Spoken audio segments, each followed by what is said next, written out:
Hey friends, good morning and happy Monday. Now, we're continuing this week in the eye impact pillar, talking more about population health and what it means for eye care, what it means for fixing our broken healthcare system, and how we can start making effective change as leaders in the healthcare system. And so, the topic I want to talk about today is behavior change. Ooh, man, this is a hefty one. So trying to condense this into a couple minutes is going to be tough. But behavior change is something that's really challenging. As providers, we diagnose the conditions, we prescribe a treatment plan, but does that actually mean the patient's going to follow it? First of all, are we complicating things by giving the patient too many things to do and therefore decreasing their compliance? But beyond that, does the patient understand, one, why they need to make change or why they need to follow this treatment plan?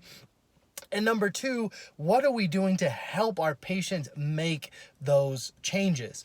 Now, within behavior change, we have to understand why somebody would want to change, why somebody needs to get to the point of making a change in their life.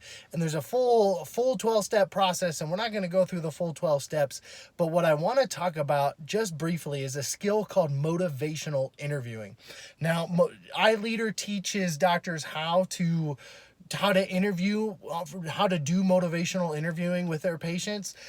But what motivational interviewing is it's asking open-ended questions. It's understanding. It's using that empathy that we talk about within eye care to understand the backstory of the disease, the backstory of how that disease affects the person, and asking open-ended questions to get the patient to understand, one, how it's affecting them, and how it's ultimately going to impede what they want to accomplish with their life.